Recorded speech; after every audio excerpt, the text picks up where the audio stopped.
Hello, beautiful people. All right, I'm just getting my stuff together, my sheet together as per usual. But tonight we're just gonna vibe mostly. I do have a plan, a little bit of a plan, but it's kind of like a chaos magic plan, which is basically like Fight Club. The only rule is there are no rules. So we're just flowing with it. But basically, what I'm doing tonight is, by the way, happy new moon. Happy new moon in Gemini. That is kind of what the vibe is for this hangout. So basically, I'm just gonna take you through and just do the stuff that I do, sort of for like a little bit of a ritual, just like my ritual, whatever you want to call it. It's basically just my habits, and I do this every lunation, some like variation of this. I do usually mix it, like make it, tailor it a little bit to the energies of the specific moon, whether it's a new moon or a full moon, and then whatever sign it's in. So yeah, but I thought I would take this opportunity to talk to you guys like a little bit about chaos magic, because some people have been asking me. Okay, my earpods are like playing music in my pocket. Let me just put those away. But yeah, so I just have a couple things, and it's nothing too major, but what I kind of thought we would do was just like light a candle as a little manifestation slash transmutation tool, set some intentions, talk a little bit about chaos magic, just give a good cleanse and ground using a reflection that I've been using lately that's been working really well with me. And I think that it ties into Gemini energy a lot as well, because it kind of recenters you when you're very in your head, which can be Gemini energy. I have some crystals here. There's something I too. I have some crystals here that have to do specifically with Gemini as well, or the themes. And then also, yeah, I'm basically just gonna do a little bit of Reiki, send you some energy, anoint you, and send you off to bed with a kiss. So I hope that you guys are doing well. How are you? Can you let me know if you can hear me? I see that some of you are in here. Just let me know, like, we see and hear you and it's all good.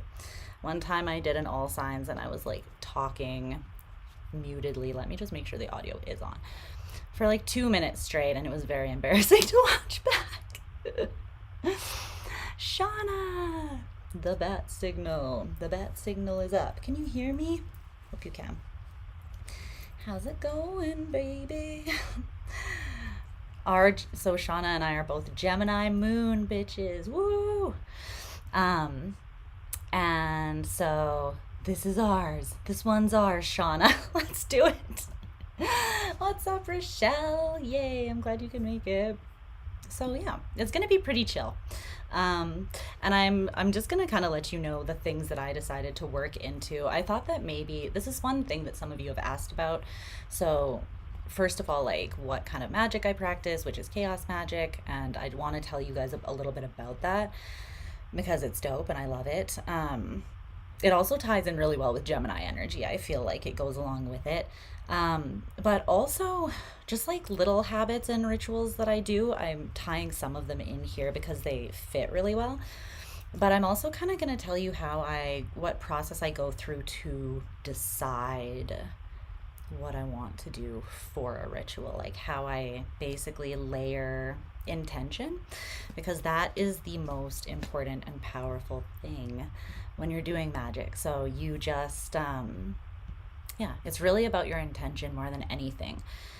It's not so much about the dogmatic perspective of needing to have all of the right tools, all of the right ingredients, the perfect time, the perfect space. Those things are nice when they can happen, but they can pretty much very rarely happen unless you're perfect. So that's why chaos magic is dope, that you can kind of just roll with it, and the heaviest, like the most heavy hitting part of it is literally just layered intention and you using your free will, your sovereignty, your knowledge that you are connected to all living things and everything in the universe to create something that feels like empowered for you, essentially. So, yeah.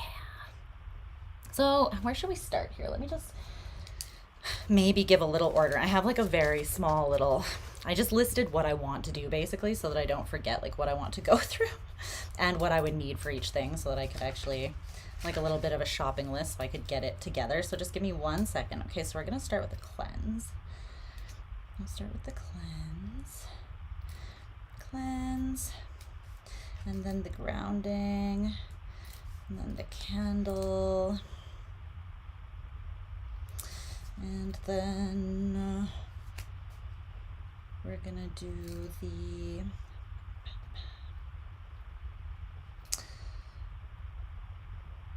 so then I'm going to do a little bit of a reading, just a short one though. There's a reading that I do for every lunation. It's just 6 cards and it just really tunes you into where the energies are at. I'll tell you what the spread is as I go through it in case any of you guys want to use it. I just kind of made it up and it's nothing super special, but I found that it works really, really well to kind of tune in.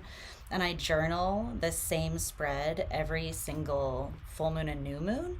And it's really great because it is so simple that you can go back and I highly recommend that you do journal it, what you get, and just any insights that you have or intuitive downloads that you have at the time that you're doing it, because it's really cool to look back and see.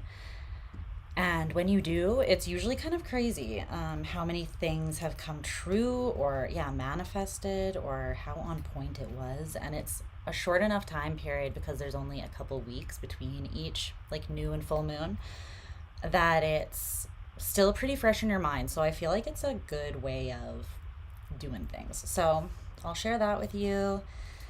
Then we're gonna do a little sacred smoke thing here, and then I'll anoint you and we will let you go. Okay, so yeah, we've got like just a couple things here. So you guys can ask me any questions as well that you have as we're going through. We're just gonna vibe. So let's just use some Palo and cleanse a little bit to get started. And we'll go from there. Okay. Oh, it was so hot today. That's why I'm dressed a little slutty, but don't worry about it. It's just female anatomy, guys. We're all gonna live. But yeah, it was hot today, and it was the first hot day that we've had, and I was like, I'm melting because I am a sensitive little baby when it comes to heat. So, yeah.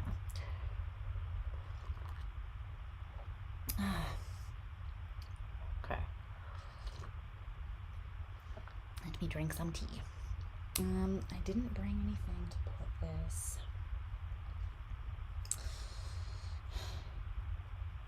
Yes, I did. Okay.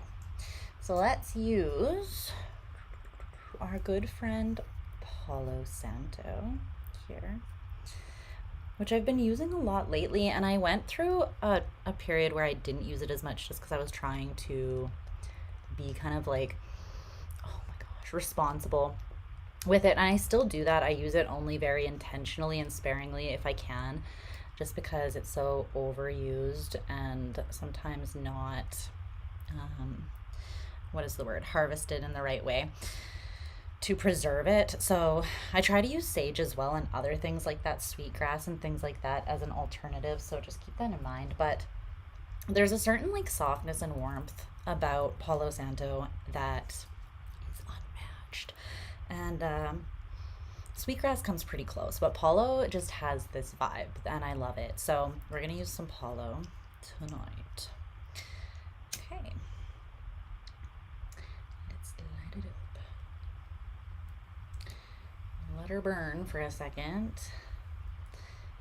You know that you should let it burn. It's getting a little out of control, but you have to let it burn for a bit so it can really catch on. Otherwise, it doesn't actually smoke that much. This is scaring anybody else other than me? We're fine, guys. We're fine. It's all under control. Burns living room down. Okay. There we go. So I'm going to get all up in your business here. Up in your business. So cleansing out all unwanted energies and attachments and influences through all of space and time, all realities, all timelines, all of your bodies. Perfection. Okay, so that's good. Where can I put this? That's not going to get that black all over everything. Right there. Okay, so let's do this little reflection that I've been doing that I really like. And this is it's kind of tailored to you. So just think about or reflect on these answers and these feelings as they come up for you. But I found this to be pretty helpful. And if you want to know what it is, I'll put it up here so that you can see it. There's 7 steps. The thing behind it is not it. But there are 7 steps to this little process that I've been using lately. I channeled this as a helpful tool for me, and it definitely has been. So thank you, Spirit. Thank you. We love you. But this is a grounding tool, first and foremost. So first of all, and you want to use this especially, you can use this at any time throughout the day. You can use it daily. You can use it many times per day. You can use it as much as you want. You can just use it when you feel like you really need it. But it's basically whenever it's especially helpful if you feel like you are ruminating on something or you're stuck in some sort of thought or feeling that is undesirable. So you're just not loving the vibes. Okay. So first of all, you're gonna really just tune in, like get quiet, get somewhere where you have a little bit of privacy at least, tune in and figure out, first of all, what am I feeling or thinking? What am I feeling or thinking? So the first step is like holding space for the reality of whatever you're feeling or thinking at the time. So just bring that into your mind. What thoughts are kind of going through your head at this time and what feelings are they bringing up? And then you're going to ask yourself, am I being honest with this thought? So what I mean by that is, like, let's say, it's a good example. Okay, let's say you go through a breakup or like a job loss or something like that, right? And you have some negative self-talk going on. So let's say that you're talking to yourself and you're thinking, this person left because I am not worthy, or I lost that job because I'm not good enough, I'm a piece of crap, blah blah blah.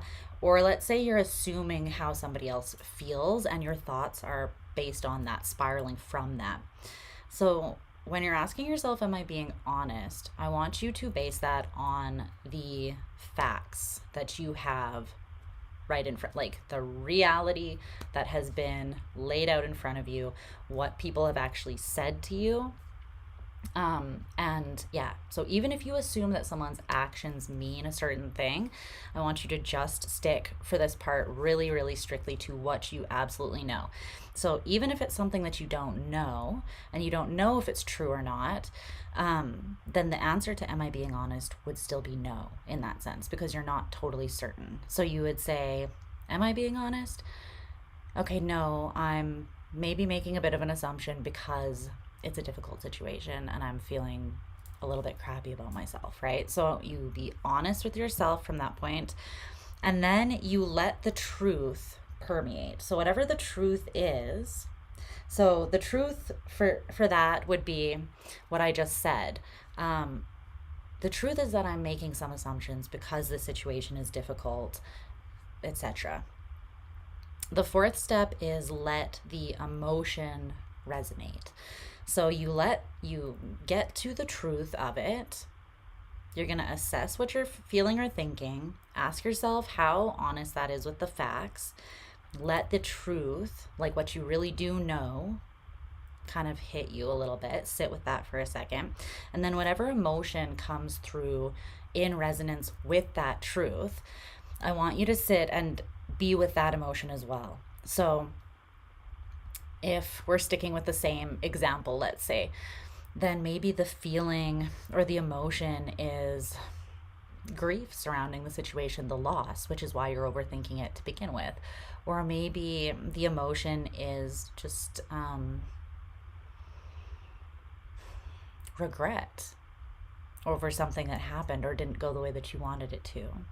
It can be anything. It could be anger, it could be frustration, whatever that emotion is, just let it come up. It could also be gratitude or something. It doesn't always have to be negative, right?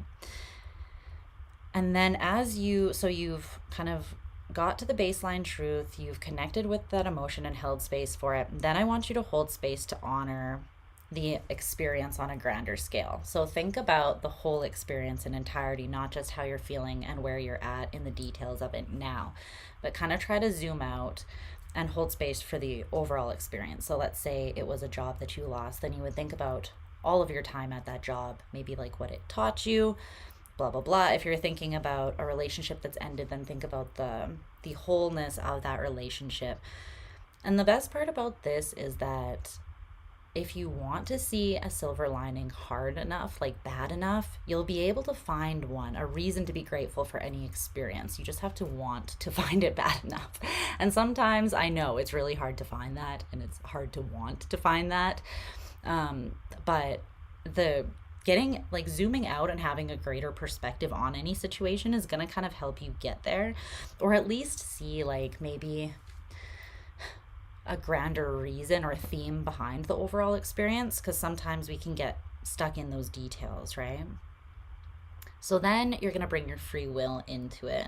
And step number 6 is you can choose now to either continue forwards in that same emotion. So if you've asked yourself, am I being honest? And the answer is like, yes. And the truth and the emotion is something that you're okay with. Like, let's say you're tuning into something and the emotion is gratitude, or it is joy, or I'm feeling free, I'm feeling liberated, whatever that is, then you might just want to continue forwards in that. So then you could choose to carry on in that emotion, or you can choose to shift your flow or recalibrate with intention. So essentially to set an intention to move in another direction after you've processed. But the nice thing is you will have processed through the thing that you're wanting to move beyond, so you won't carry it with you beyond that point.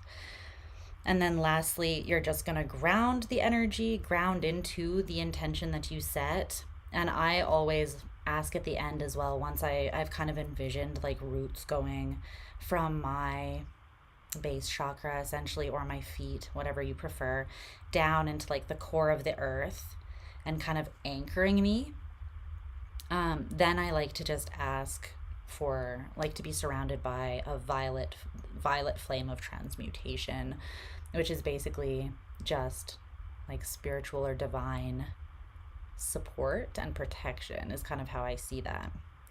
And then you just carry on with your life, you know? So I have found that to be like it's been really helpful for me, because I'm admittedly someone that can get very in my own head, caught up about things and just like ruminating. And I found that this is pretty simple and quick way to like something I can do that I don't need any tools for. I can check in as often as I need. It's simple enough of a process that I can remember it.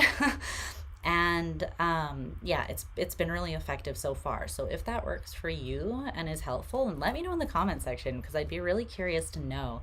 It's something that, again, I said I kind of channeled, like spirit kind of guided me to it, and I'm really grateful for that healing tool. So yeah, so hopefully you've kind of somewhat gone through that process now, and you have grounded your energy using that reflection. So let's light a candle, a little transmutation candle. Okay. did also channel a few messages, but they're really simple, and I'll get to those after. Okay, so speaking of simple, we are also keeping the candle very simple today, and you'll see why when we get to our sacred smoke portion. But we're going to use the tool, like more tools and intention in a different part of the ritual. So we're going to keep the flame or the candle part really simple. So I have this little candle holder that my grandma bought me, which is adorable. It's glass and mirrored, and it's just really cute. So I'm just going to take this little tea light, and I'm not actually going to put anything on it. I'm going to keep it totally clear because it is a new moon, and this is a fresh slate kind of energy. So with this candle, I want you to literally envision a fresh slate. All right. Much more orderly than anything you do. Sun, Venus, North Node, and Chiron in Gemini. I'm a moon and Chiron in Gemini. Said I thought that was bad enough. So God help you. God bless you and God help you. No, I'm just kidding. I love Gemini energy though, honestly, I do. It can be chaotic though. Yes, you're right. So we're going to light this little bad boy, and we're keeping it simple. Like I said, I'm just setting the intention for it to clear, manifest, and transmute, like support manifestations, but mostly it's going to clear, like create an energetic blank slate kind of thing. And then you can send your manifestations through as well. It will be on the table right here, so you won't see it, but it's here. So just set the intention if you want to do that. Or do it now if you have something you're trying to manifest with this new moon energy.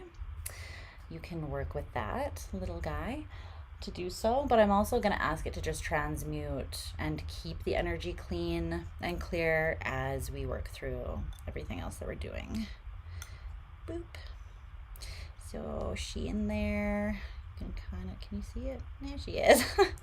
All right. Sweet. The crystals that I chose as well, I have sitting right around the candle. So I like to put crystals around the candle that I want to amplify the energy. So I chose 7 different crystals, and I've got them all around there. And they are crystals that are all either directly related to Gemini energy, or they just seem like they really have, what is happening? Why does this feel uncomfortable? They really support the themes. So I have a moonstone, lepidolite, pneumite, blue kyanite, howlite, hypersthene, and how do you say this? Sphalerite, I think. I don't know. This guy. This one is specifically a Gemini crystal. I don't know if you'll be able to see it, but it has like these there's little like, what are they called again? There's crystals in there, in those little caves, and they're so pretty, but I don't know if you'll be able to actually see them. I don't think you can with the way that the lighting is. Druzy, that's what it's called. There's druzy in there. I don't see it very well. But, so, those are the crystals that are around there. So I think I'm just going to draw some Reiki symbols in with, I'm actually going to use the pneumite. And I'll talk to you a little bit about this crystal before we start, because it's one that I would highly recommend investing into if you feel called to do so. It is actually the oldest stone on Earth. And it is quite powerful. So I have this little book that I always write like some properties of the crystals when I buy them and intentions of working with them, just so I can remember that, and also because I'm a dork. But I'm trying to find pneumite. Where is it when I purchased this? I guess it was a while ago.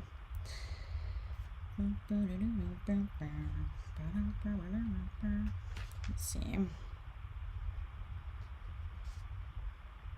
Really? It was that long ago? I've had you for a hot second, huh, buddy? It's also very pretty, I must say. At least a scorpionic bitch like me loves it. Okay, maybe I missed it. Oh, here it is. Okay. So I'll show you it. It's extremely protective. Will you be able to see? Oh yeah, you can see how pretty it is. Okay, so kind of like labradorite. It's what are those crystals called? The ones that have that sheen.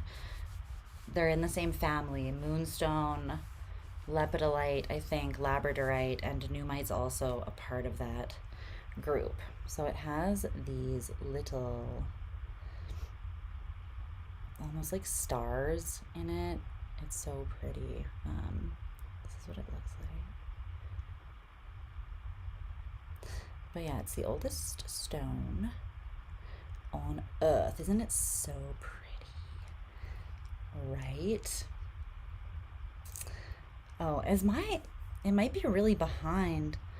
Druzy is like the little crystals in a cave in a crystal. It's like crystals in a crystal inception.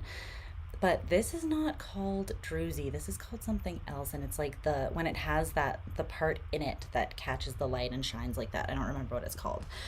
But a few of the qualities or attributes of this. So it opens, activates, integrates, balances, and aligns all of the chakras. You can use it on all of them. It helps you to decide with the heart that which is really important and plan for and initiate the release of any binding ideas that might get in the way of what you really want. It promotes the synthesis of intellectual thought and intuitive, mystical, and psychic wisdom. So it kind of like brings the realistic and the spiritual like together so that you can make sense and work with both in a way that is effective. But it's also extremely protective because it's black here and it's very, very old, so it carries a lot of power. So with that little guy, I'm just going to kind of channel through a little bit of energy to you and write just a few Reiki symbols for you, and then I'm gonna get into this little reading, and I'm just gonna do it on the collective energy, and I'll ask that it be collective energy that also like directly applies or resonates with my personal journey, so that I can also journal it in my little journal and do two birds with one stone kind of thing here. Okay, but first let's get a little bit of energy flow in Reiki. Okay, let me just feel through for 1 second.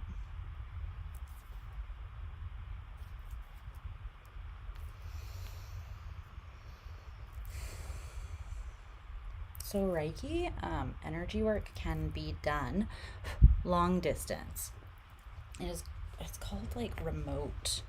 What is it called? But basically, you just imagine the person's energy body or the collective's energy body, and you send the energy towards it. And since space and time are kind of not a thing, as much as humans believe that they are, right? It can get to you. Much like similar to the trippiness of like tarot being able to surpass space and time and resonate for you like years and years after. It's kind of similar like that. Energy is weird, right? So let me just Chokure.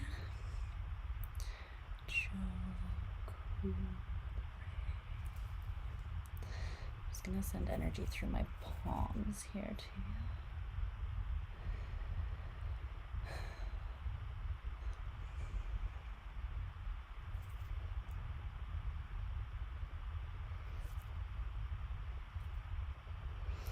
And then Han Shazi Shonen. So these are just sigils, which are basically like symbols. So I'm gonna send this directly to you. doing I'm going to just go through kind of around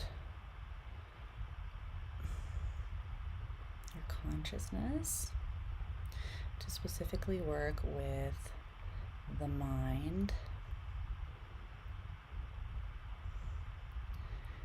for this. This is a very chatty and communicative energy with Gemini's vibes. So I want to focus a little bit on our thoughts and on our mind, and I'm just kind of defining your boundaries here. And then I want to work as well with the hemispheres of your mind because of the dualistic nature or energy of Gemini. So I'm actually going to say Rama, if that doesn't sound too weird to you. But Rama, one resonates with each hemisphere of your brain. So when you say Rama, it actually helps you balance the hemispheres of your mind. Quite simple too, but it's kind of a meditative practice as well. So let's just do that until I feel. For this one, I'm going to use the sphalerite or whatever it is called, because it definitely works with the dualistic nature. It helps balance duality, and that is probably why it is connected to Gemini. So Rama,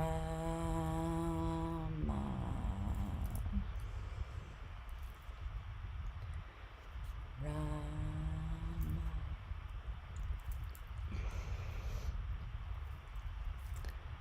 Rama,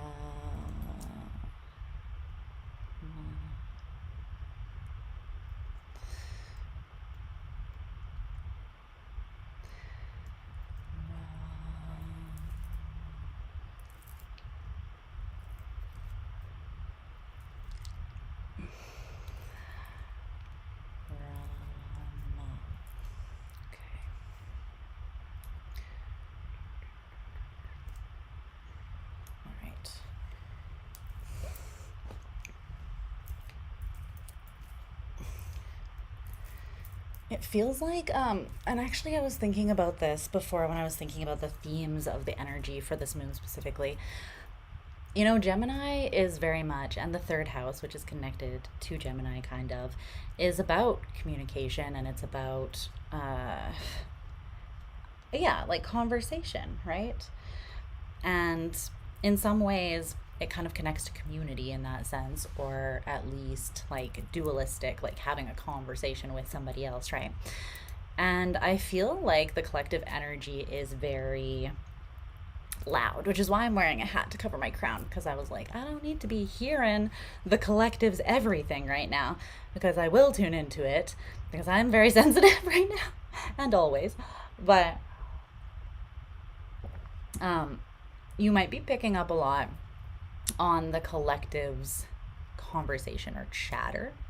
So keep that in mind. And that's kind of why I'm taking a little bit longer of a time to just really like ground, tune the energy or calibrate the energy, and then kind of work on balancing and clearing a little bit for you, so that hopefully anything that is not yours gets fleshed out in some part of that process. But just be aware, that little check-in that I gave you where you tune into what you're feeling or thinking and go through that little process, that's also really helpful for recognizing when you're thinking or feeling like when you're picking up on something that's not yours. So when you ask yourself, what am I thinking or feeling? And then am I being honest? You should be able to realize like, this doesn't feel honest or doesn't resonate with me because it's not how I really think or feel about something. And then hopefully from there you can find, like, you can figure out where you might be picking that up from, whether you feel like someone's projecting their shit onto you in some sort of way, or you're picking up on something collectively or just environmentally, whatever the case may be. But even the fact that I wanted to, for this new moon, like share my ritual with friends, communicate like my creative process, and have that kind of like more playful, open energy just feels very Gemini-esque to me. So we love it. We love it. We're here for it. But in terms of chaos magic, maybe I'll explain this while I get my sacred smoke ready. And I also used, so I think I kind of mentioned with chaos magic, right? The only rule is that there are no rules. So essentially, the most important part is that you be present and that you kind of engage or play with the energies from a space of personal sovereignty, curiosity, so like an openness, imagination, and intuitive flow. You're gonna get into that energy, and then you're going to use your intentions and your will to send that out into the universe, with your, and then after that, after you send out that manifestation or whatever it is that you're trying to create with that chaos magic, then moving forwards from that, you're just going to take basically like empowered agency. You're going to embody empowered agency, which just means you're going to use your free will to walk the talk. You're going to stand behind the intention that you set, and you're going to take small actions towards that support whatever it is that you want to put into motion, right?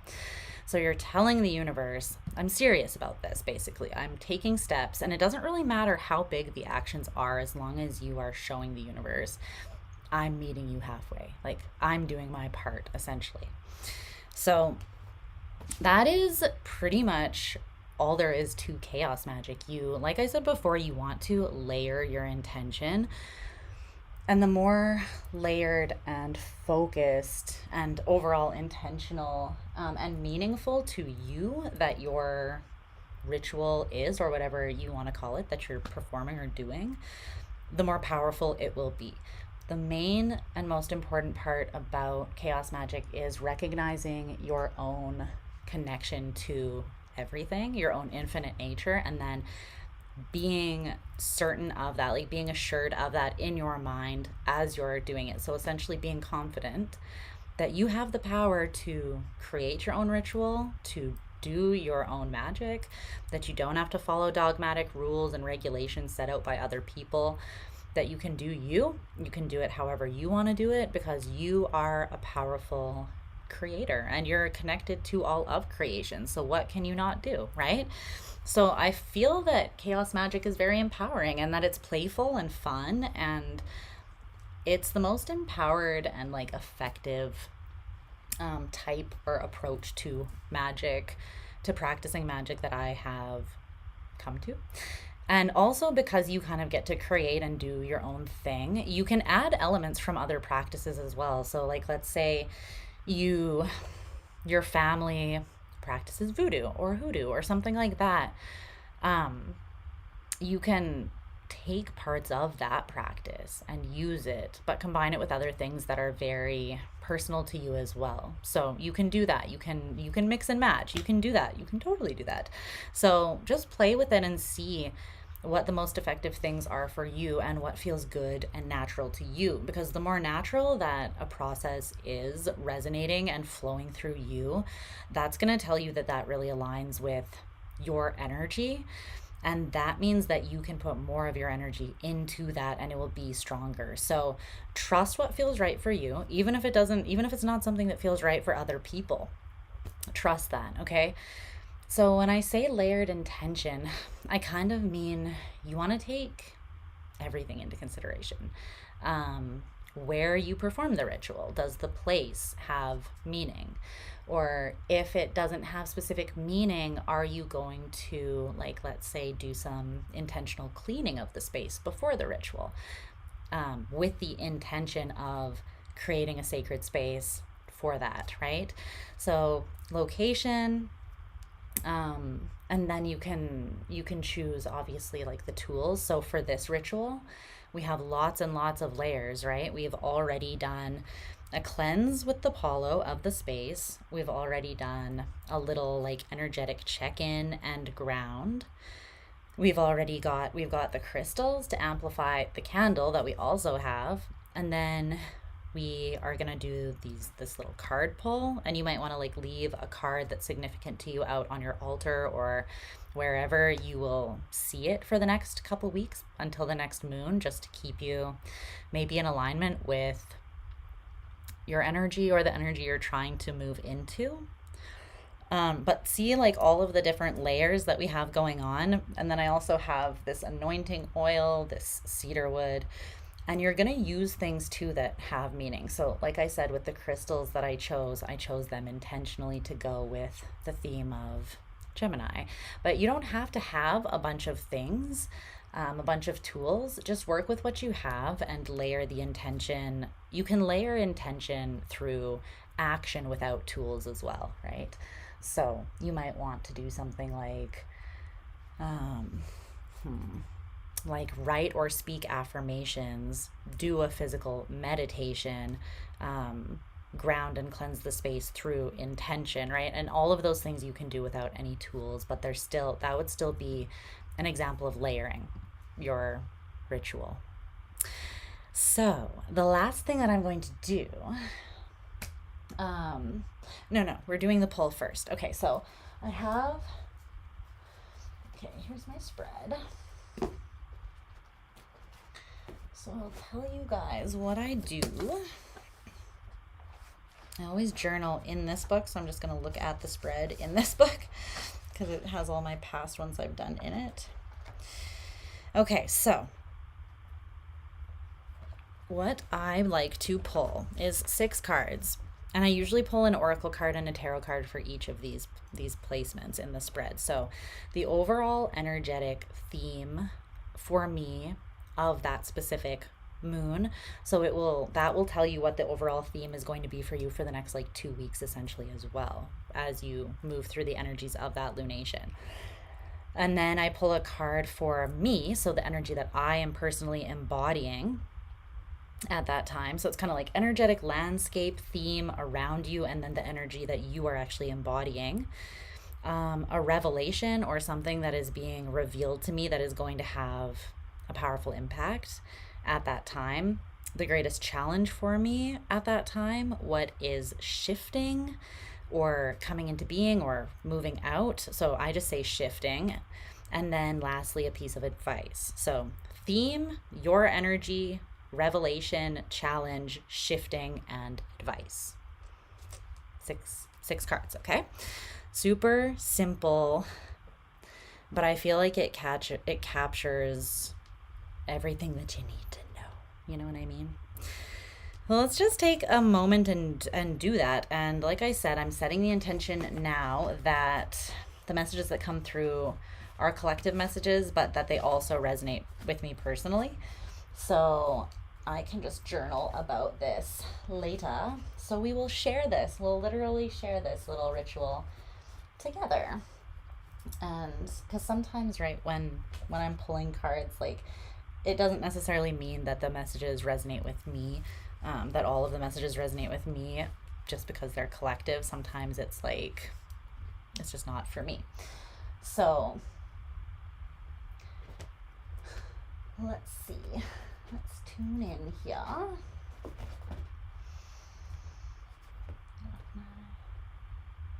Yeah. Okay. Let's pull. I want the oracle cards first. So we'll pull the oracle cards first. So like I said, I've got 6 different decks.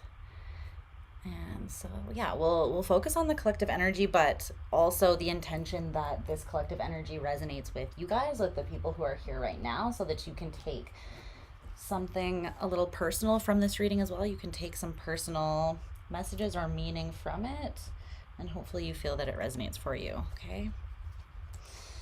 Okay, so, Spirit, tune me in to, please, the messages, where can I put this? messages for the collective that will be watching this reading at a later time, as well as the people who are here now. What do we need to know, myself included, about the energies surrounding this beautiful Gemini new moon and the couple of week-long period here between now and the next full moon? Let's see. Let's see. So what is the overall theme, the energetic theme surrounding us at this time, or that we might be working with or noticing, picking up on in some way?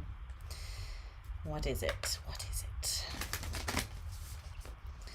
I'm going to pull from the Alchemy deck by Kim Krantz. Of a bitch to shuffle because it is this weird shape, but it's a great deck regardless. All right, we got 3 cards, but only one of them came out in the upright, so we're going to use that one. That is a sign, and it's the uncreated.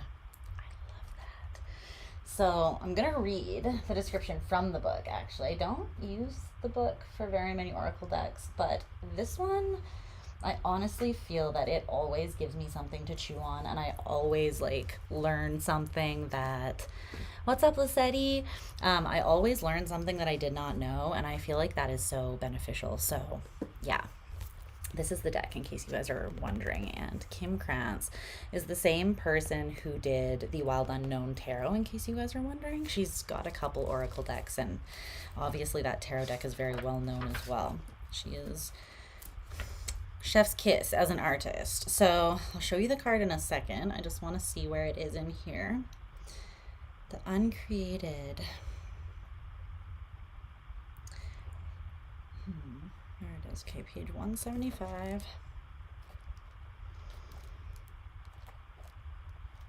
But yeah, if you watch this back, or you're watching this now, or whenever, let me know. Leave me a comment if you found any of this information helpful, or if you appreciated this and you would like me to show up more for new and full moons. Let me know, because I can try to get better at that and sharing that with you guys. But this is what the card looks like. Isn't that gorgeous artwork? I mean, what? It's so pretty. The uncreated.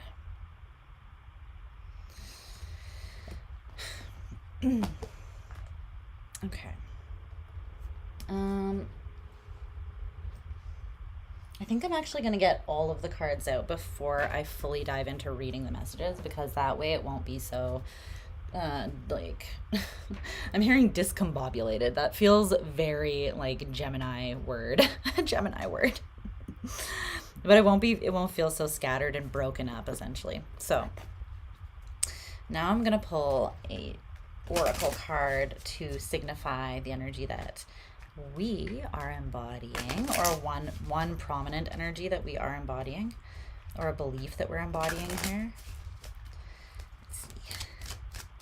Do you have that deck, Shauna? I feel like you would like it. It's so pretty. All of the artwork is so dope in that. So let's get one card. No reversals in this deck. What? Okay, there's a theme. Okay, I'm just going to show you all of these at the end so that I can just get them out, if that's okay with you guys. Quickly here. You should. You definitely should.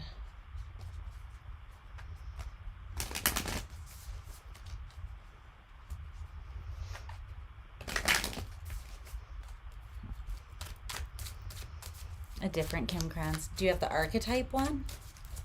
The round one? I have that one too. I feel like they work really well together as well. Is this meant to be in the reverse? Whoa, this is kind of like the energy that I already told you guys about, that I was feeling very strongly for. That's interesting. Okay. The challenge.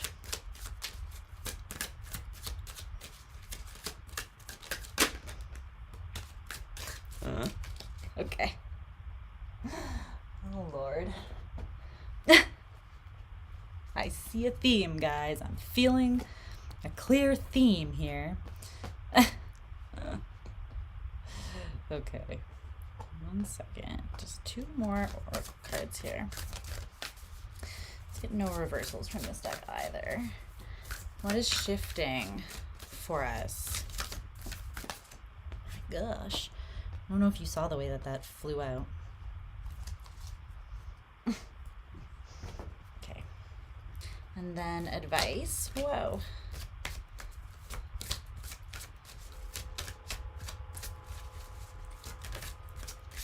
Can you guys hear the train? I don't know if that will be picked up.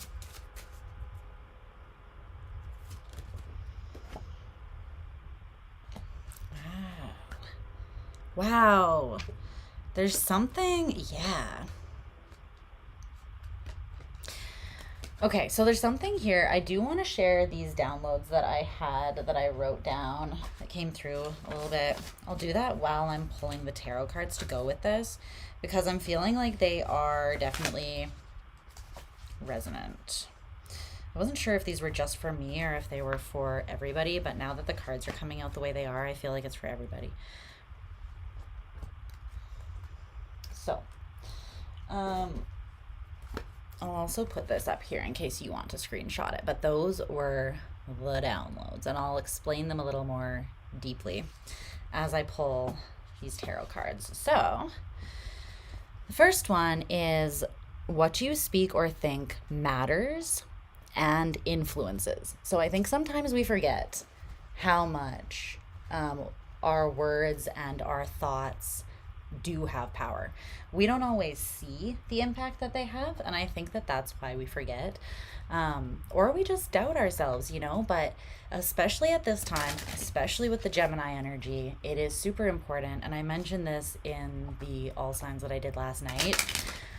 But what you think, especially with Jupiter and Gemini still like hanging out, amplifying things, it's kind of potent vibes. So what you speak and think does matter, not just now, but always. And it does have the ability to influence things. For instance, how you perceive other people or how you think about them influences them, right? It influences someone whether or not you choose to assume the best or the worst about them, for instance. Right? Even if you don't speak that, because people can pick up on subtle energies even if they don't know that they are. So if you're kind of assuming the worst low key about somebody, then, or about a situation, even about yourself, right, that does actually have an influence. So be aware of that. The second download was doubt is the devil. Doubt is the devil. So I was thinking of like the devil card. Sometimes we think that the devil is something external to us, and oftentimes, like 99% of the time, it's not. It's usually something within us, and even if it is like a devilish tendency or habit, it's tied to, most often, like a perception, either a fear, a doubt, something like that, that is then influencing the behavior. So there's something very powerful about simply, so then the next point is decide and let it go. So when you come to a conclusion, decide, like really decide. Don't then go back to that decision and go over it again and again, right? Once you've decided, you've decided. And then agree with yourself that you're going to let it go. You're going to release it, because there's a lot of power in that process as well, especially through manifestation. And that's like one of the parts that people struggle with or miss altogether sometimes.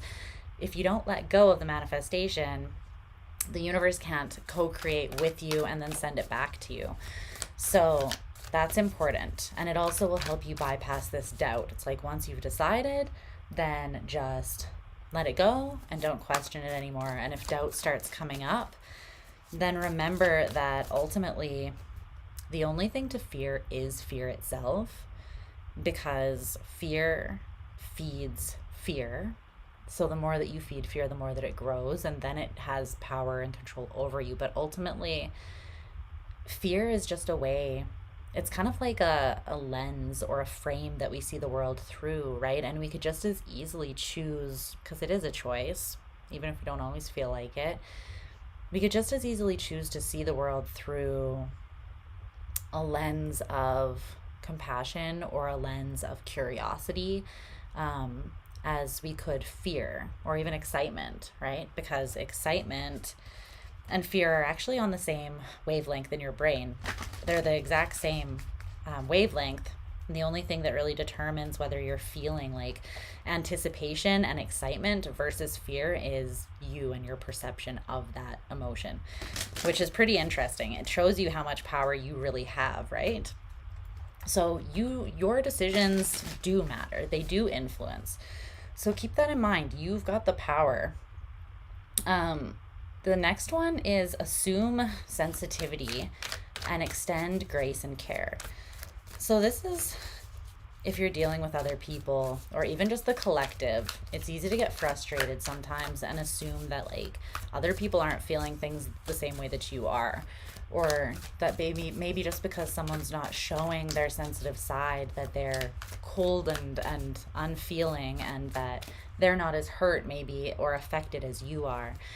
But the download came through to assume that others are just as sensitive as you, and they are feeling and dealing with things just like you are, just maybe in a different way. So to extend grace and generally just the care that you would hope to receive. So treat others as you would like to be treated.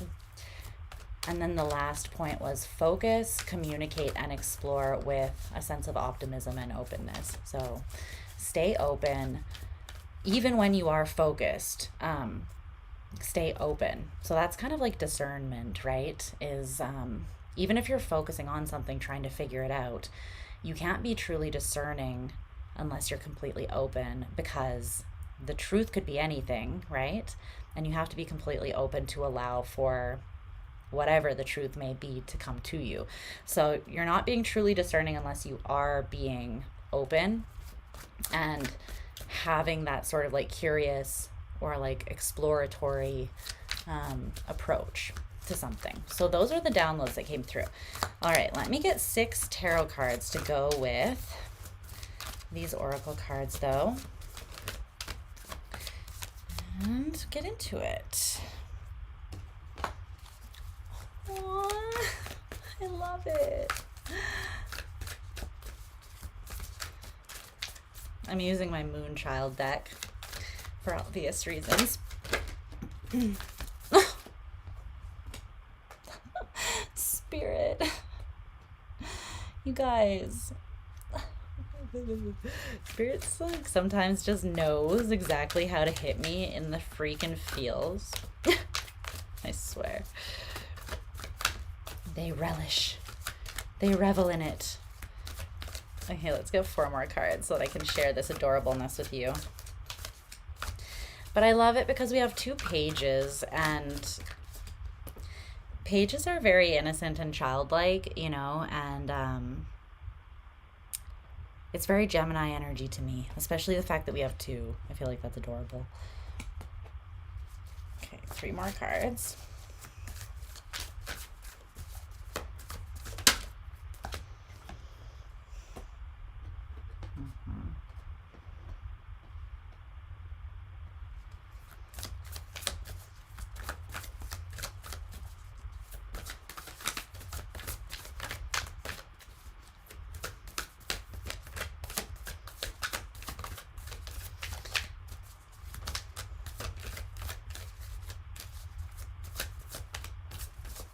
A little bit of a call for spring cleaning, but there is so much that wants to come to you now, or wants to be created, or wants to grow.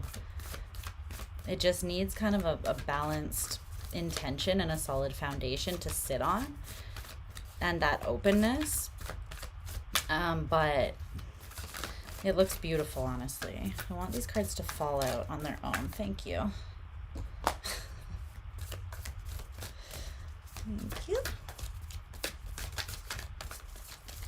One more.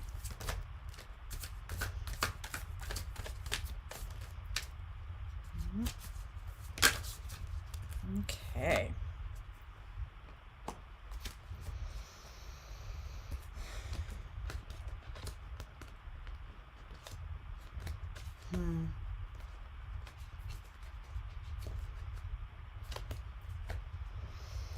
Okay. Let's unpack some of this together.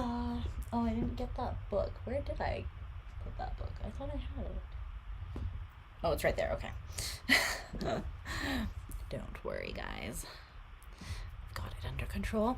Okay, so for the overall theme, like I said, the uncreated came out, and what came out to clarify is the Page of Cups. And look at this card. It is so beautiful. With that uncreated, I am obsessed with this energy. This is so beautiful. To me, she's walking into the uncreated. It's almost like this is the door. And it's a portal. You see that? So let me read the uncreated, and then I'll talk a little bit more. So it says the uncreated, the unconceived, the seed of the seed. There was a time when everyone you knew was not yet born, when every city was yet to be named, when your favorite song was yet to be sung. Such is the energy of In Creatum. This card indicates the subtle but profound force that summons all that will be into existence. The most sacred of formulas cannot be manufactured, contained, bought, or sold. It is the pure intelligence of creation pulsing at the door of reality. Its timing is precise, and it is happening now. Do not delay. Send an invitation to the uncreated. Allow it to formulate and gestate. This is very new moon in Gemini. Soon a sketch, a map, or a name will draw itself upon your mind. Envision and believe. We literally, for our advice, got believe.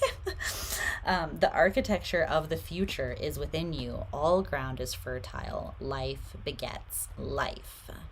And it says, go deeper. Listen to the song Just Like Starting Over by John Lennon. And to ponder, the building you reside in was once just an idea. It also says, desire pulls the uncreated into creation. The alchemist believes in what's to come, in answers and solutions not yet imagined for themselves and for the world. So again, right, it's the openness. You have to have faith and like a positive, hopeful kind of energy, like a belief in what is to come, a belief that change is possible and that you can be you can be what puts that change into motion because you're powerful. But also the openness, answers and solutions that are not yet imagined. So be open so that those things can come through to you through like inspiration and intuitive downloads. It says, when this card appears, it is a potent time to create and conceive. Even if you feel you are starting from scratch or unprepared, begin anyway. This card gives a very strong energy of now. The time is right now. What you want can be yours. What you speak and think matters and influences, and now is a powerful time. And it's about coming at it, this desire, this space of desire, from the purest place within you. It's about connecting to your heart and sending the message to the uncreated from that place, whatever that is for you, okay? So then we have the energy that we are embodying, or a prominent energy that we will be embodying between now and the full moon, which will be in Sagittarius. So we got the Page of Pentacles. So we have the Page of Cups and Pentacles with this Emerge card, which I love because this very much to me talks about like, something emerging from the ground, or something that has not yet been created, being created essentially. There's definitely a connection there. And the Page of Pentacles, sometimes they are creating, and sometimes they are just utilizing or taking an opportunity. So it's kind of the energy of, if an opportunity exists, take it. If it doesn't exist, create one. That's the energy of the Page of Pentacles. They are opportunistic in the best way possible. They're curious, they're open, they're willing to try. They know how little they know. They're kind of in that beginner brain, and they're just playing. You know, they're just throwing spaghetti at the wall and seeing what sticks, or whatever that weird saying is. They're just doing what comes to them. So I really love that, because it's telling me that as we are in that open energy of being open to be inspired, but also being tuned into this innocent heart space where we are sending out our deepest wishes and desires, and we're genuinely believing that they can be fulfilled, genuinely, right? Then we are going to start feeling that the more that you feed those healthy perspectives and hopeful energies, the more they're going to grow and emerge within you. And then you're going to see opportunities that connect or reflect that in your external reality as well. So be open to those, because whether it's an opportunity that you are being called to create yourself, or something you're being called to create yourself, or whether it's an opportunity that is going to be offered to you, or you're going to need to kind of see it and take it, I do feel very strongly like there's something really powerful that is present now to tune into. The towers are very Gemini, yeah, for sure. Okay. So then we have a revelation that you might be having at this time, or we might be having at this time. And we got the Knight of Pentacles in reverse. So there's a lot of people in this spread. There's been 3 different court cards, which is just like the pages, the knights, the queens, and the kings in the deck. And it came out with the shark in reverse. So this is someone... Well, this could be you, or it could be someone outside of you, so take it how it resonates, okay? I'm going to read about the shark in the book, and specifically I'm going to let you know what it looks like when it's in an imbalanced state or a shadow state, because it did come out in reverse. So if you feel that sounds like you, then it might be a message for you, something that you need to ponder or work through in that energy, that you, like a revelation you need to have about yourself, essentially. With the Knight of Pentacles in reverse, I feel like it could be, if it's about you, something that has been keeping you stuck or making you feel stagnant or not abundant, not capable, not able to grow, that kind of thing. Literally stuck, because the Knight of Pentacles in the upright is very slow moving, but we'll get there. But the Knight of Pentacles in reverse is like, we're literally not moving. We're spinning our wheels and nothing is happening. So let me read about the shark to you so that you can determine better if this sounds like it's you or not. So the shark represents directness, exposure, and revealing true nature and desire. There's a lot about desire here. Sacred desire informing your wish or your manifestation or your dream, whatever it is that you want to call in. They want it to come from a place that holds weight. They want it to come from a genuine space of desire, because that is going to be the most powerful. So it says the shark is only dangerous when we don't acknowledge it. This card indicates that something big needs to be exposed, lurking in the depths and creating tension. Shark energy takes over us when we are hesitant to be honest, or to be totally ourselves, or say what we really want. It may be tempting to continue pretending nothing is wrong, but when shark energy is at play, we feel its presence encircling us. So when this energy is in balance, in a healthy way, it is intriguing, captivating, and mysterious. When it is out of balance, it is sneaky and destructive. And what is needed to bring it into balance is honesty. This is another deck by Kim Krantz. Can you tell that I love her? Her artwork is just so, like, look at it though. I love it. And the cards work really well with one another because of her art style. So yeah, not sponsored, but highly recommend. Okay, so let's see. So this could be, I want to pull a couple clarifiers for that, not going to lie. Um, so this is either you not admitting something to yourself,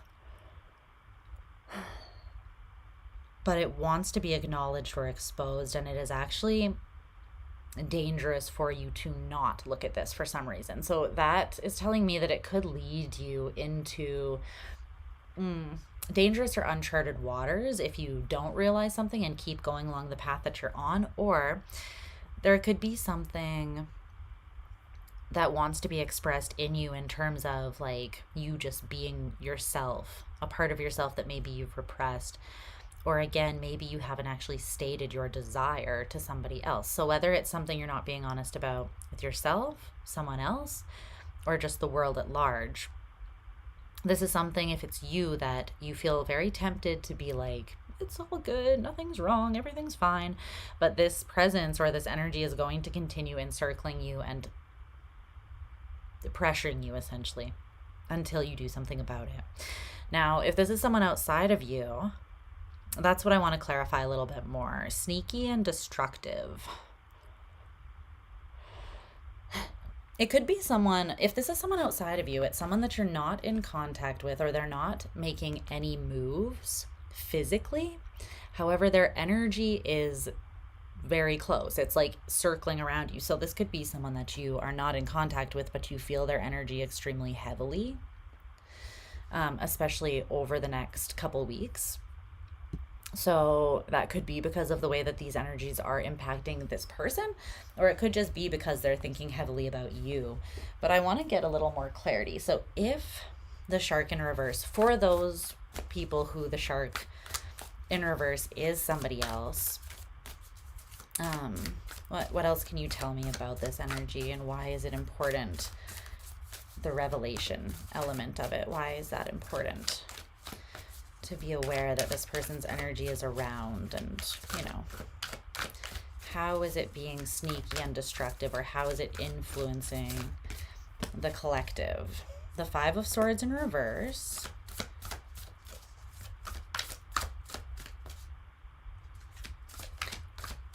Okay, I want to get a couple more cards before I say anything, but that's not what I was expecting. It's better than what I was expecting, so that's good. But tell me more about the Five of Swords in reverse. I'm kind of feeling that this is someone that wants to be direct and honest with you about something, but they haven't made the move to do so yet. But you feel their presence, you feel their energy circling around because it's been heavily on their mind. And the Five of Swords in reverse is they don't want to play games. They want to be actually clear, direct, and honest with you. They want to expose something. And it could be a desire that they have. And this doesn't have to be a romantic partner. It could be anyone, someone you work with, family, friends, literally anyone. Anything else about that? The Emperor in reverse. The Five of Pentacles in reverse, and the Two of Pentacles in reverse. The Sun, the Six of Swords. This is someone, if it's someone outside of you that wants, again, there's very heavy, like we're shining light on something that has not been spoken, and it's for the purpose of moving forwards out of a state of having not gotten where you wanted with this relationship, like not having experienced success or recognition, but mostly experiencing conflict and chaos. This person wants to change that. They've gone through some sort of transformation. They also feel like you've gone through some sort of transformation. They feel like you have released certain insecurities, maybe doubts about yourself, because we have the Queen of Wands in reverse and the Devil in reverse here. The Queen of Wands in reverse to me always talks about a level of insecurity or disconnection from your own truth. And earlier, doubt is the devil, right? So this is like kind of doubly saying that there's an insecurity and a doubt that has been, I heard haunting you, but it's been, affecting you. This could be for some of you, though, someone that the reason you feel their energy so heavily is because you have a very strong connection with them. But they want to build something with you, and they want to come from a logical, empowered place. Wow. They want peace and harmony with you and emotional fulfillment. So this can be a card that talks about family or just the people that genuinely enrich your life, the people that are in your inner circle, your family that you decide, whether blood related or not. And that can be a lover as well. But the Five of Swords in reverse, the Emperor in reverse, the Five of Pentacles in reverse, and the Two of Pentacles in reverse. My God. This is Regret City, party of this person. They could be a masculine, but they don't have to be. But we did get a Knight and the Emperor, which are both masculine energies. So that could be just someone with strong masculine energy, which would be like fire and air. So strong will, strong mind, that kind of thing, strongly intellectual. Or it could be actually like a man, right? But it's someone who in the past, they were not in an empowered state with you. And they knew that you were in an insecure state, but they themselves were also in a disempowered state energy. They were not in sovereign control over their energy. This person, they may have played a lot of games, and they may have even put you out in the cold in some way, either through pulling their energy back, withholding, or directly blocking or leaving your life. But these are two cards of lack and scarcity, through like playing games and then manipulating and feeling like you didn't win, and you won but you lost, right? Because nobody really won. The Five of Pentacles is like feeling that loss physically. So I think this is someone that there is a distance between you, and they're not moving, or they haven't moved so far, but they have made their mind up that they are going to take some sort of physical action. And that's why you feel this energy so heavily, because they've just they are decided, but they just haven't done it yet. Okay? So that's what you need to know if that is someone outside of you, but only take that if that resonates, okay? I feel like it won't be for everybody. For some of you, it's more about your individual energy. Okay, moving on. So the greatest challenge during this time. We got the Eight of Cups with this balance card. Balance. This is emotional balance with the Eight of Cups and then all the green on this card for sure. It's talking about emotional balance to me. So what is not contributing to a state of emotional fulfillment and harmony within you? And part of that harmony being like a balance, right? An internal balance, an internal state of harmony with yourself. It's kind of coming through as that Sagittarian energy, actually, of temperance. So this could very much be something that an energy that you're moving into between this new moon and the full moon in Sag that's coming next. Like a theme that you kind of continue working with. However, this challenge almost is coming through like a prerequisite or homework that needs to be completed. It's kind of like they want you to be able to hit the ground running in some sort of way. Sorry, I'm channeling a lot right now. They want you to be able to hit the ground running with that Sagittarian energy.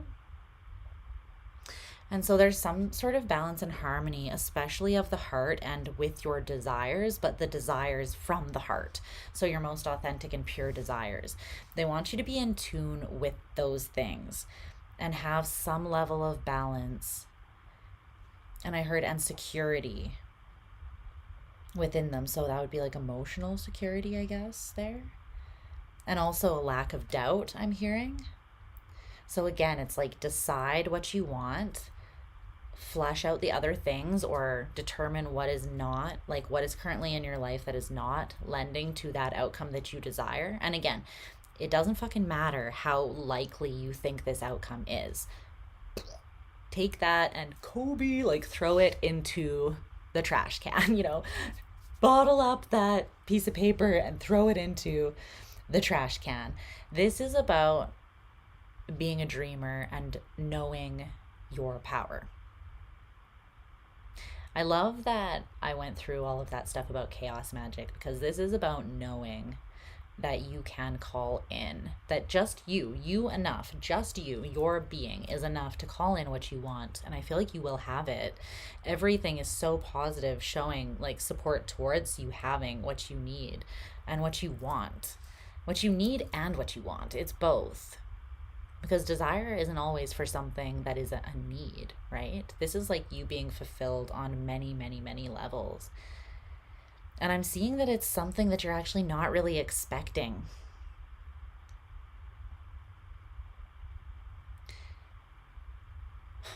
So it's going to be a very pleasant surprise. But again, there needs to be that openness. Believe in what is unseen, what has not come through, what is still uncreated. It's a miracle, no matter, like, whatever fucking way, right? However you believe creation happened, I think we can all agree that it's pretty fucking miraculous. So that is something to think about and to be in awe of. What the heck? What's going on? How much did that cut out? I only saw chat disconnected.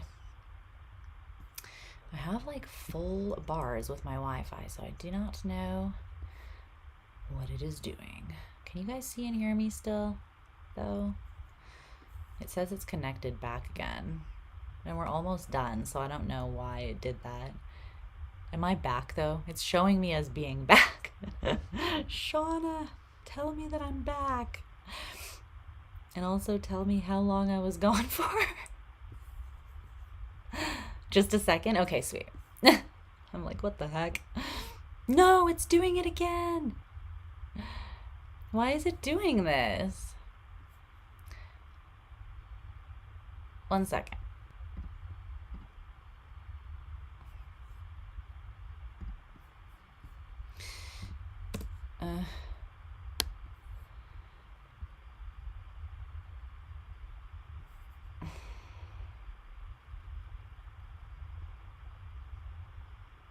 Why is it doing this?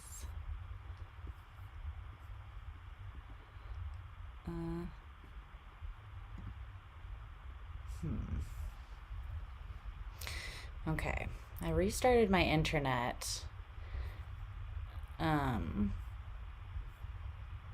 I just fully restarted my internet, so I just need to know if you can see me again now. What? And it's still choppy. Why is it doing this? It says excellent connection. Oh, Lord. Hold on, let me chat with you guys.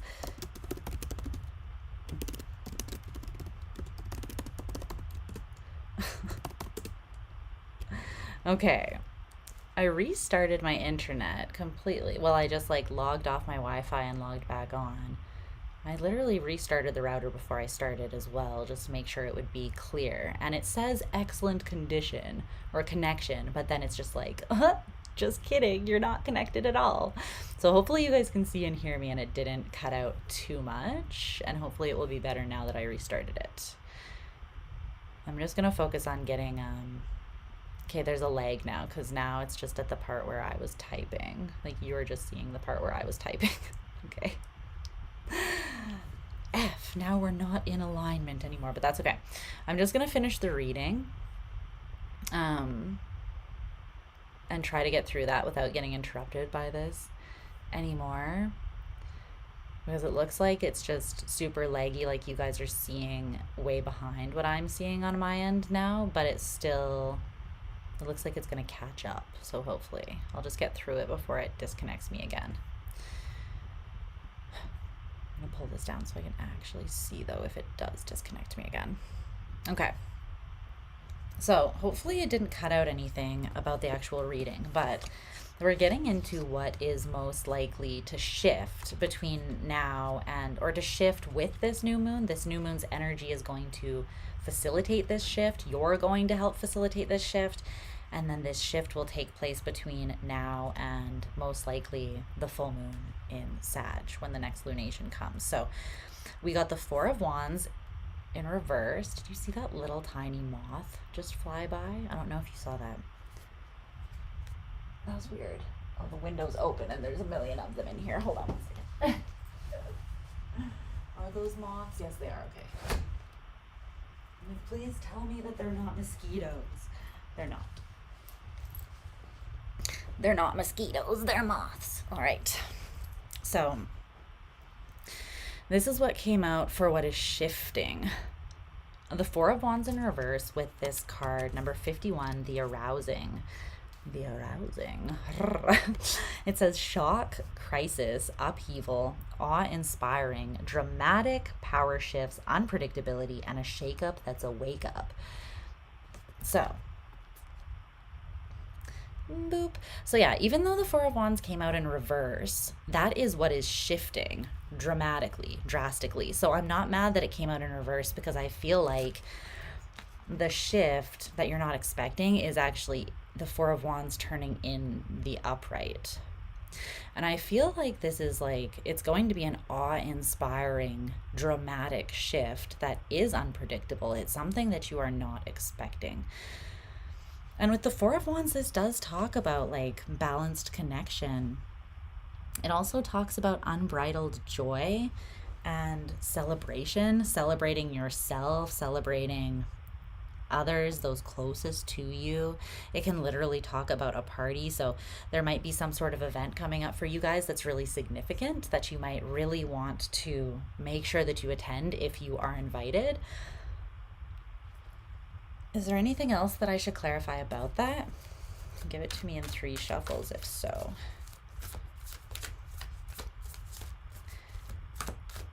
No. They want to keep it secret. I did feel that. I was feeling them. It has to do with love though.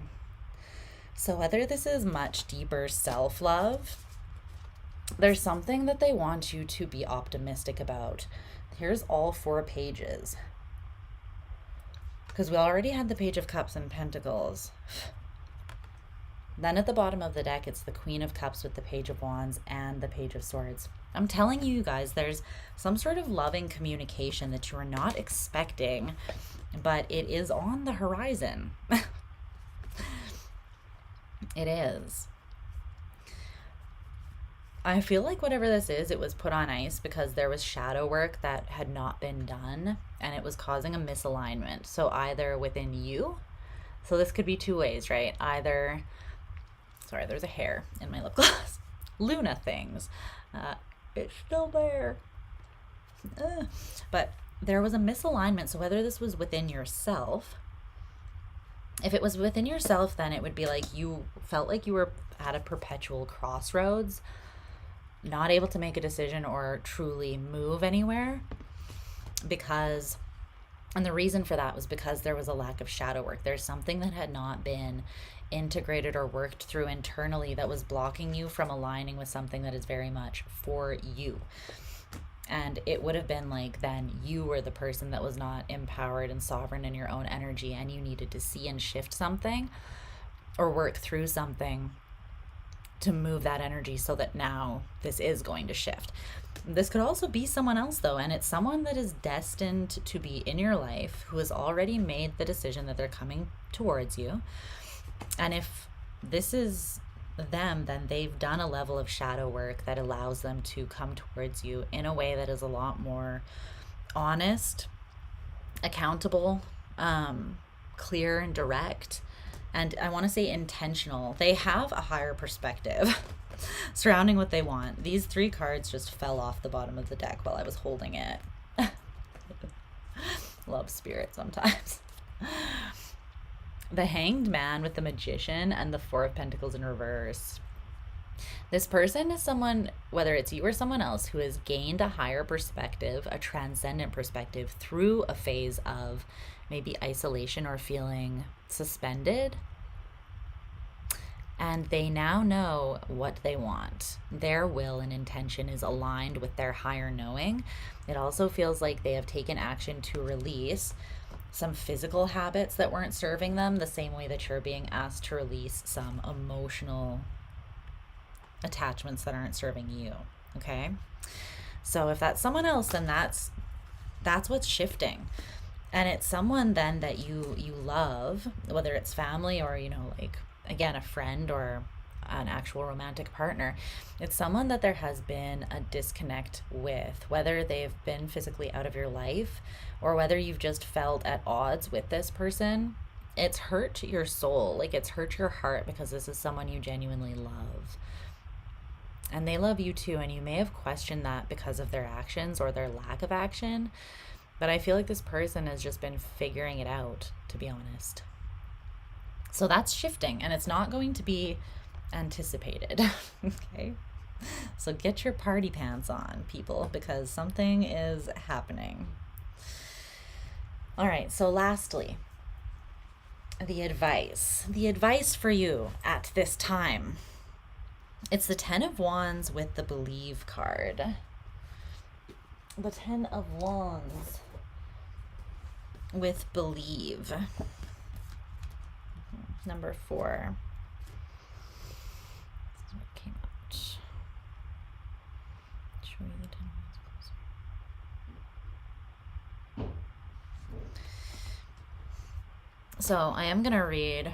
I don't usually read from this book, not going to lie, but I feel called to for this advice because we're kind of just doing a short spread and really diving into each part. I'm just hoping to give you guys something to chew on between now and the next lunation so that you can kind of meditate and really like infuse this into your reality, because it does feel powerful. So, and then also at the bottom of the deck came out move forward, compassion, and communication. So this is very interesting. They came out in this order: move forward, compassion, and communication. Everything is tying into the downloads that I had because I said focus, communicate, and explore with optimism and openness and compassion, right? I said assume sensitivity and extend grace and care. So that is compassion. So that's quite interesting. And then there's this communication where it's like the way that you communicate, how you speak and think matters and influences. And I feel like there's someone else that something is going to move forwards with, and they're going to, this could be as a direct reflection of the way that you start to perceive the situation with more hope, more compassion, like essentially how you communicate to yourself and the universe through your thoughts and words about a certain situation.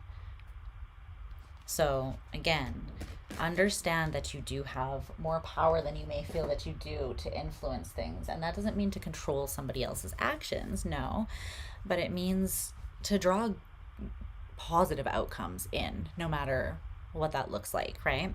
So let's read number 4, Believe, to close off this reading. But I hope that this resonated and was helpful for you guys. Sorry about that little blip, a little glitchy glitch. So it says, believe in yourself. It's time to explore new realms of spiritual awareness. The associated chakras with this card is the solar plexus and the heart. So the 3rd and 4th chakras.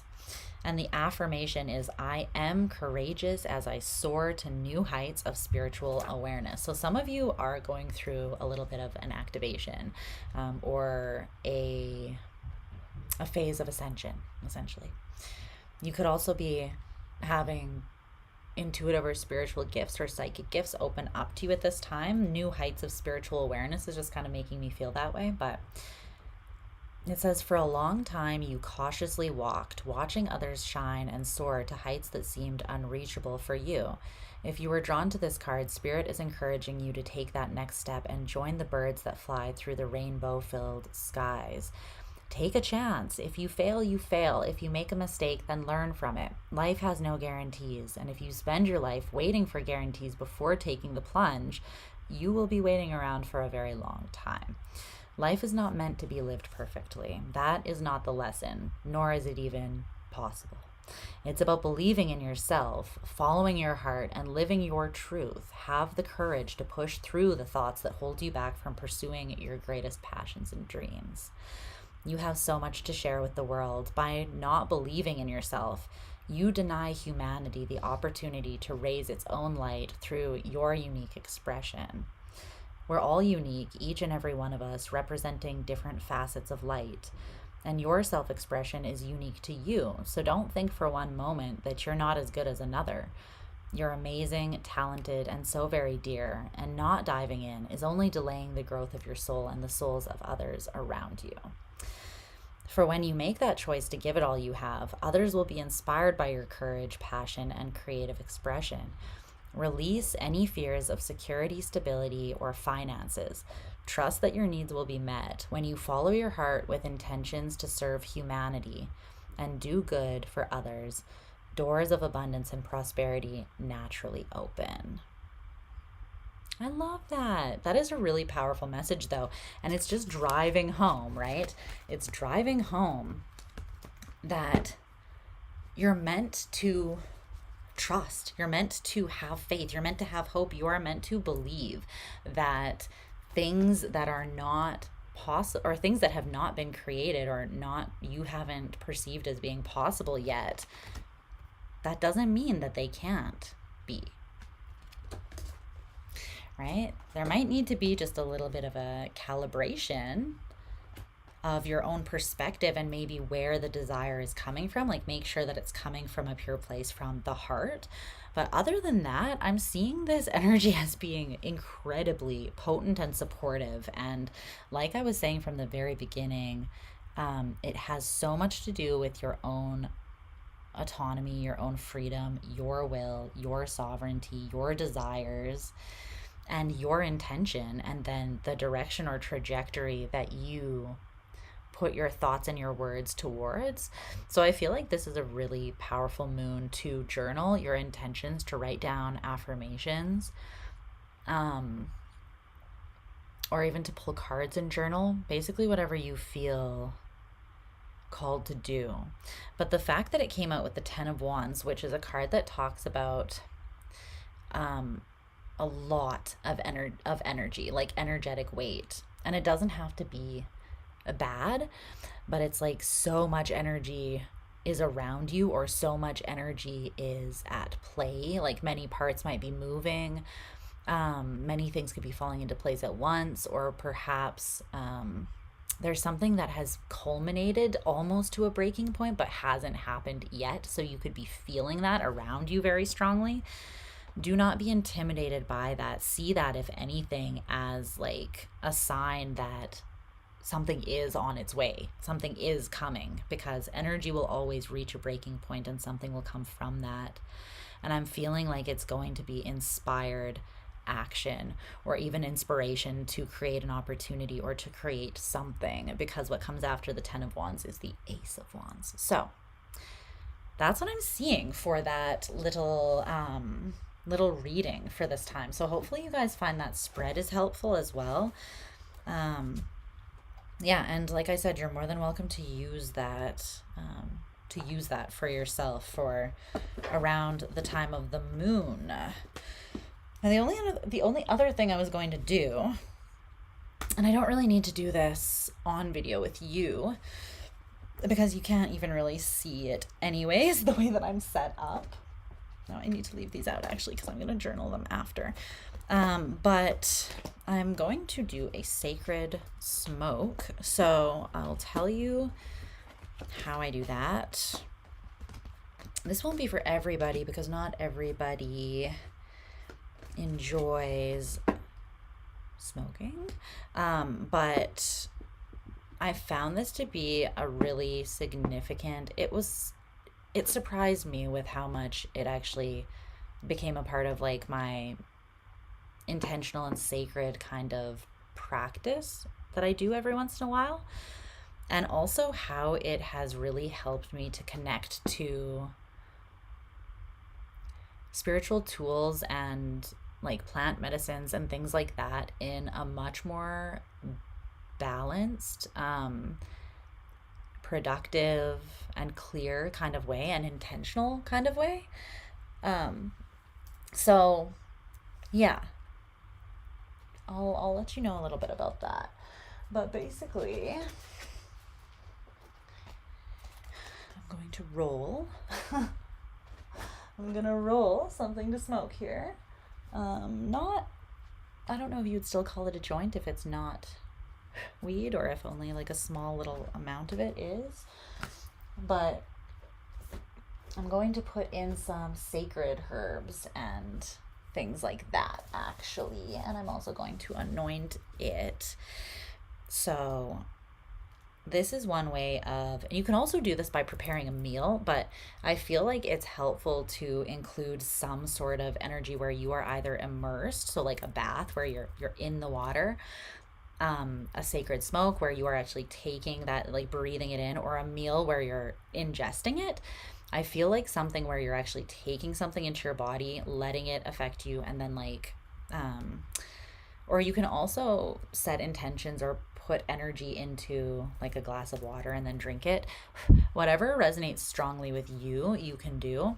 So don't feel like pressured. I'm not trying to pressure anyone in any way who's not into smoking. That is not what we're here for. I'm not here to be like, let's be stoners together. Like, no. So that's not what this is, okay? So try not to misunderstand. Although those that do, they do so with a certain violence, I've noticed, but that's okay. Don't take it personally. But let me see here. So I'm not going to actually roll this with you guys on here, I don't think, because I just don't think it's necessary, like I said before. But I'll show you what I'm going to include in it. Okay. And these are herbs and stuff that I've been working with intentionally. And the thing about plant medicine is, like, plants and herbs and different things like that, they are sentient beings. Like, they have an energy of their own. They have a spirit of their own.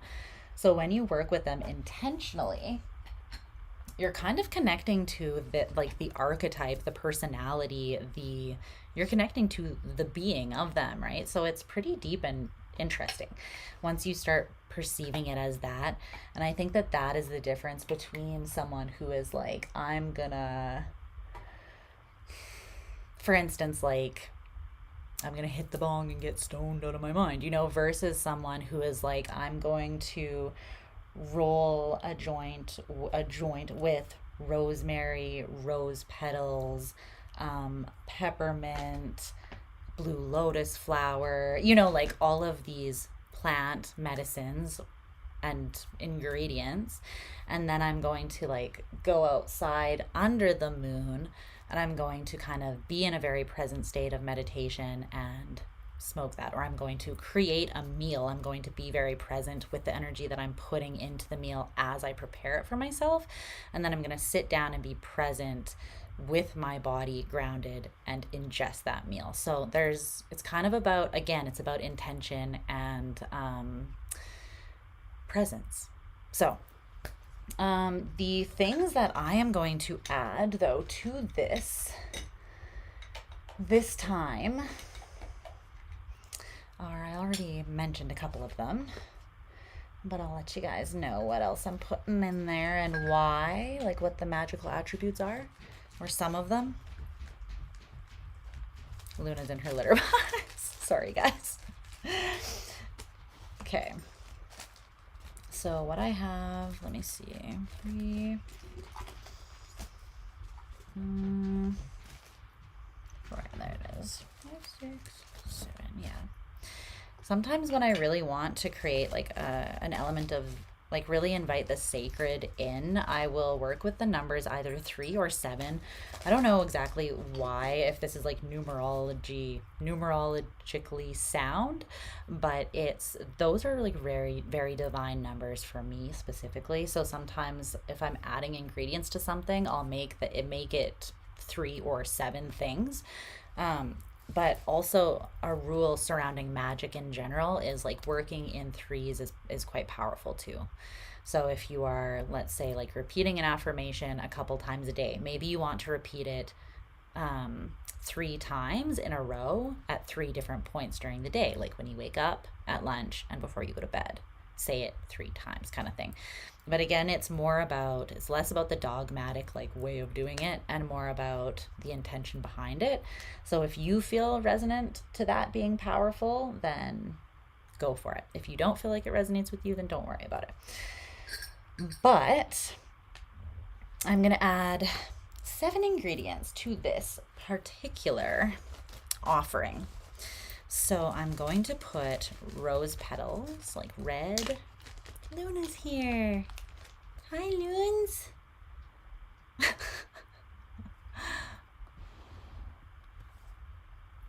That's Pedro, by the way. Pedro the palm, my new plant. Isn't he cute? And yes, I name all of my plants. Because again, I'm a weirdo. Hi, Loons. Want to say hi? Yeah? You do? Want to say hi? Can you guys hear her? She always does that. She does this little like thing. Okay, she's gone. She's blessed us with her presence long enough, I guess. Anyways, I need to go hang out with her. We always connect on like lunations, because she is a Cancer, I'm pretty sure, and her name is also Luna. So yeah, she's kind of my like magical familiar when it comes to lunations. But I'm going to put, so I have these red rose petals in here. Kind of looks a little bit, it's like the writing has come off of this package because I have like used it so much, but there's red rose petals in there and buds. So I'm gonna put some of that in there, and I usually just do equal parts of each ingredient when I do this. So I'll usually do like 3 little pinches of it and put it in there.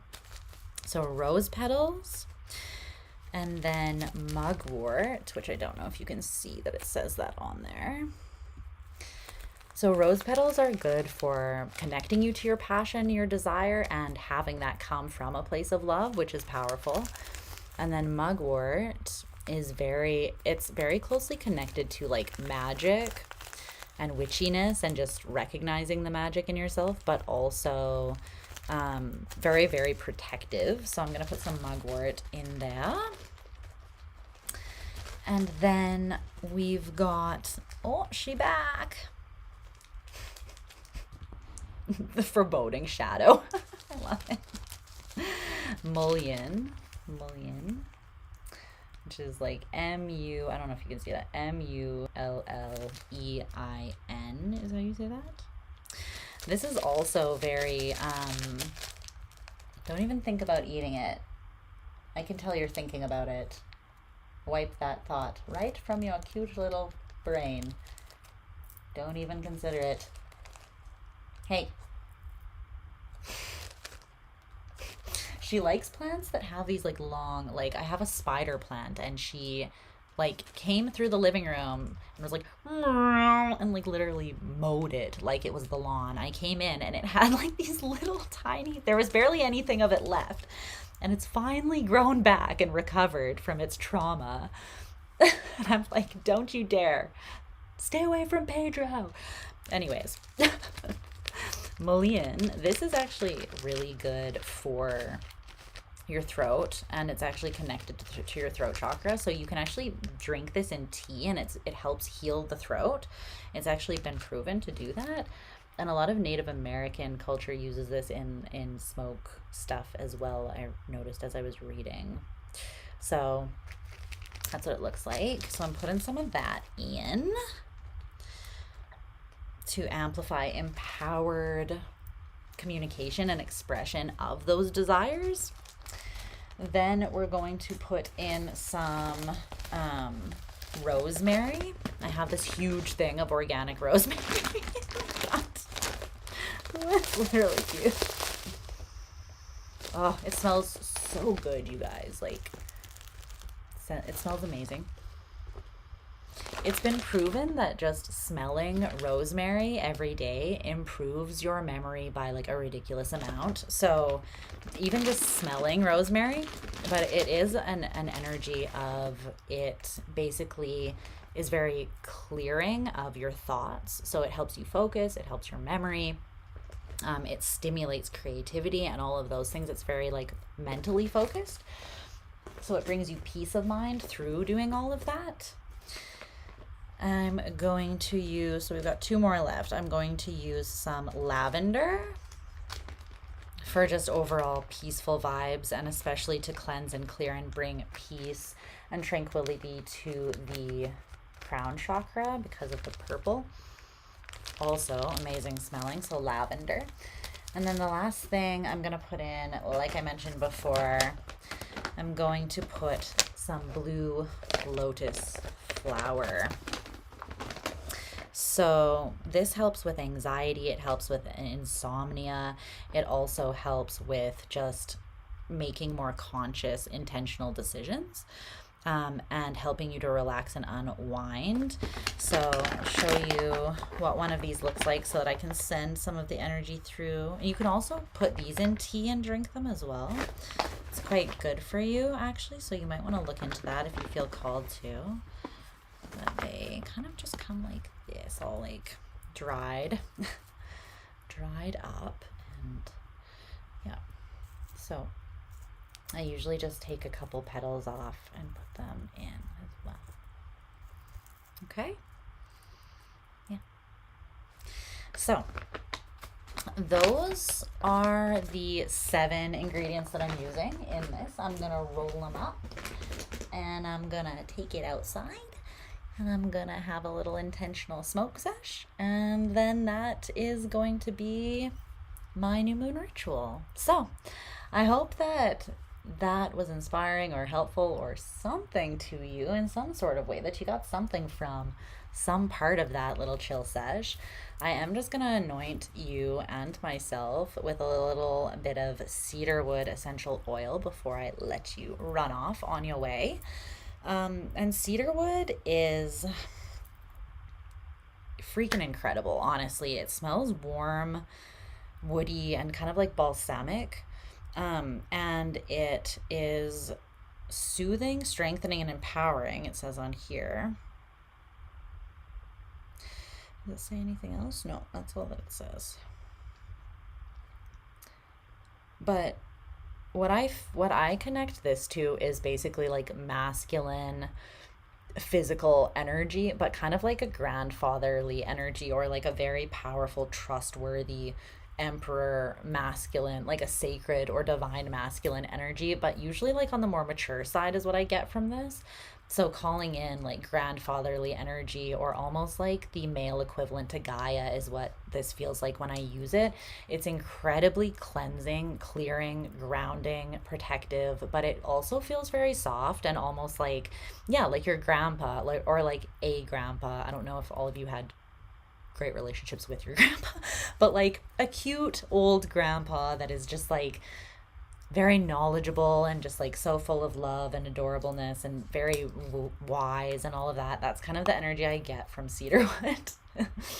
So I'm gonna put this on my palms and then also on my fingers a little bit, and I'm just going to do kind of around, just kind of here and on your crown, and then a little bit. I'm gonna do your top 4 chakras is what I'm gonna kind of focus on here. So let's see here. It smells so good. It's really easy to get your hands on as well. It's not expensive, so if you feel called to use that.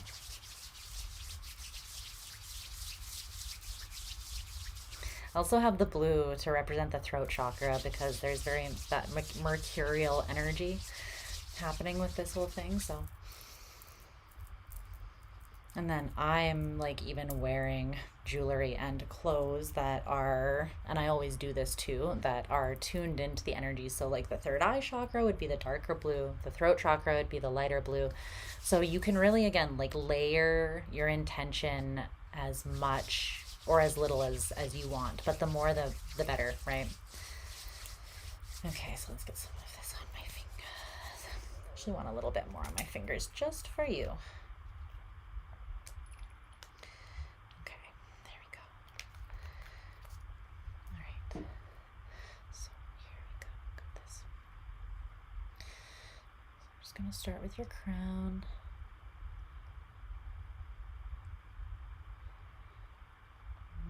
That feels so nice. I'm seeing like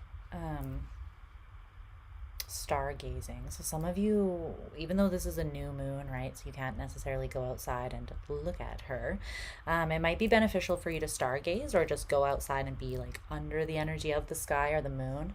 I'm seeing that. You could have some like activations or revelations.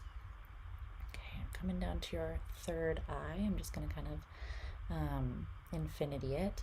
So I'm working again on connecting and balancing the hemispheres of the mind. Hi, Haley. I'm just finishing, babes, but it's good to see you. Okay, so I'm just going to kind of work back here in between the hemispheres of your mind. And then right along your third eye.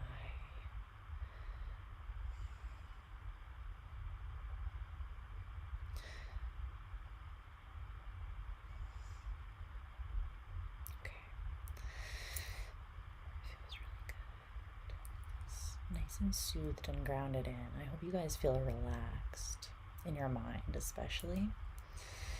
I know, it would be great if I could see you too. I should start doing these on Discord, but there's less people over there.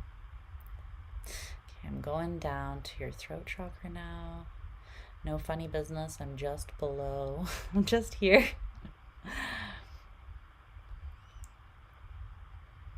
I'm just running that down your throat here and connecting it to your heart.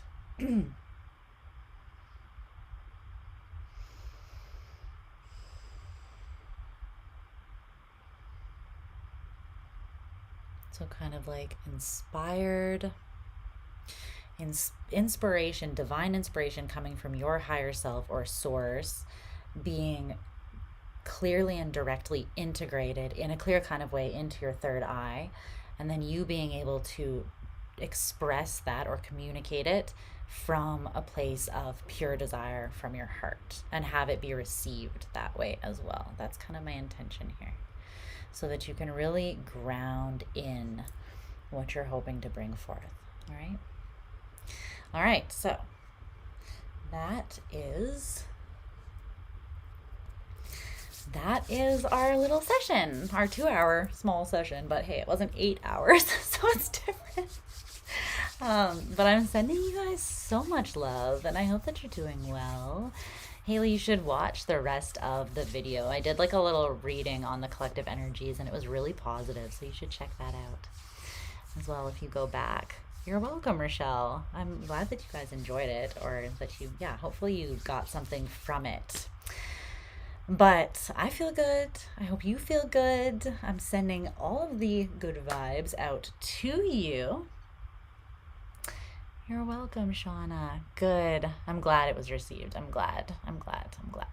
And I feel like we've been working with some really like intense energies, and these moons, the moon, it's a Gemini new moon, Haley, so you'll be feeling it heavily because you've got very strong Gemini energy in your chart.